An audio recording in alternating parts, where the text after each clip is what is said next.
Dalam riwayatnya dikatakan orang yang paling berat siksaannya hari kiamat, riwayat Bukhari, adalah al-musawwirin, orang-orang yang mengukis dan menggambar itu. Maka ini penting untuk diketahui teman-teman sekalian. Tentu yang khilaf di antara ulama hanya masalah foto saja. Dan ini Allahu alam pendapat paling bijaksana, pendapat Syekh Utsaimin rahimahullah, yang beliau mengatakan foto dibolehkan pada hal-hal yang tidak berbau kemaksiatan kepada Allah Azza wa Jalla, gitu kan? Sebab foto ini seperti seseorang yang sedang melihat dirinya di kaca. Itu pendapat beliau. Jadi sama saja diciplak, beda dengan lukis. Lukis itu tidak akan bisa sama dan memang ini yang dilarang dalam hadis, gitu kan? Kalau gambar maka ini masih dibolehkan. Makanya para masyayikh pun mengambil gambar sekarang. Mereka tidak sama sekali ada masalah. Terutama pada hal-hal yang darurat ya. Ijazah, paspor, KTP kan gitu. Semua butuh foto gitu kan. Tapi kalau orang sengaja pajang fotonya sesuatu yang tidak ada, ini lebih baik jangan, lebih baik dihindari. Terutama teman-teman bagi orang yang sudah meninggal dunia, fotonya jangan disimpan. Ini peringatan para ulama. Dikhawatirkan jangan sampai foto itu masuk di larangan tadi. Sehingga orang yang mati itu disiksa gara-gara foto. Saya subhanallah waktu masih kelas 3 SMA di Madinah, sempat saya simpan foto ibu saya, Allah yarham. Ibu saya meninggal. Ada bukan foto beliau, KTP-nya. Jadi ibu saya meninggal tahun 79. Semoga Allah rahmati tentunya. Waktu itu saya masih umur 4 tahunan. Kemudian saya sempat dapat waktu saya pas lagi sekolah di Madinah ada KTP beliau disimpan sama ayah saya. Saya ambil, saya simpan mengenang ibu saya. Saya tadinya belum paham gitu. Teman saya subhanallah, sekarang beliau sudah doktor Muhammad Rahili, adiknya Dr. Sulaiman Rahili, sahabat dekat saya. Kemudian dia bilang sama saya, dipanggil, duduk di mobil, terus dia nasihatin. Itu tuh kakak kelas saya, dia sudah tingkat 2 kuliah hadis.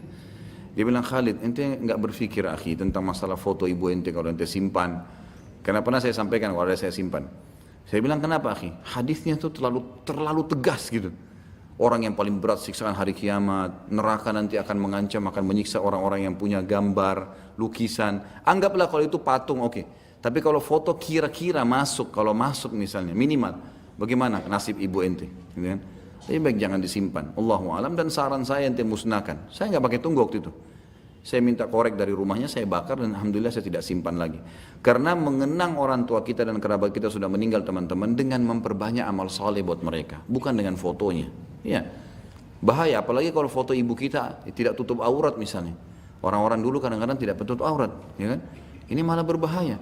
Jadi jangan bilang nanti diwaswas oleh syaitan, nanti kamu kenang orang tua kamu bagaimana? Ingat, pengikut Nabi Nuh alaihissalam jadi sesat.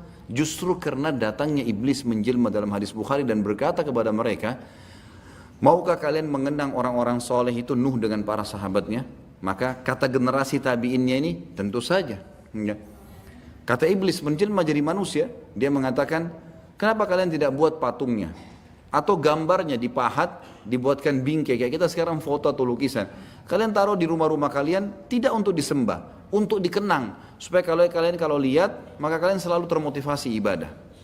Iblis ini godaannya jangka panjang. Generasi tabiinnya buat tuh, ada yang pahat patung, ada yang pahat cuman lukisan, dipasang seperti kayu tapi ditempel di dinding rumah mereka. Nggak disembah.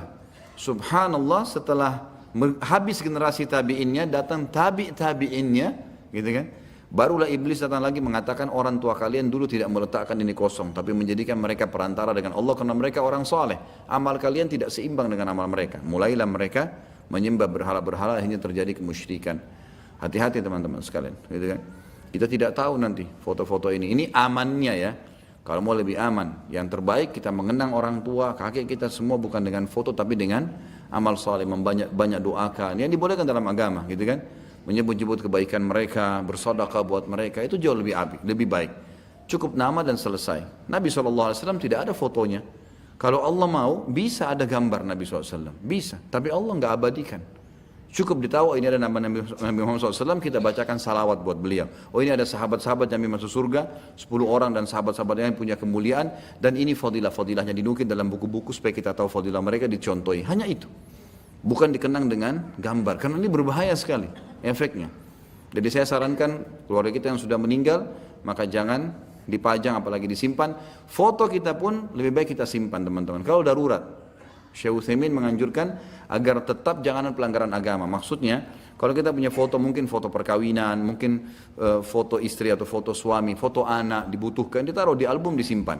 Di HP pun darurat disimpan. Satu waktu perlu untuk identitas misalnya boleh. Tapi kalau untuk dipajang-pajang, ini ada hukum lain. Seperti misalnya tidak masuknya malaikat di ruangan yang ada gambarnya, itu masuk dalamnya foto kalau itu. Itu masuk di dalamnya juga foto, Allahu alam. Jadi hati-hati karena ini ancamannya sangat berat.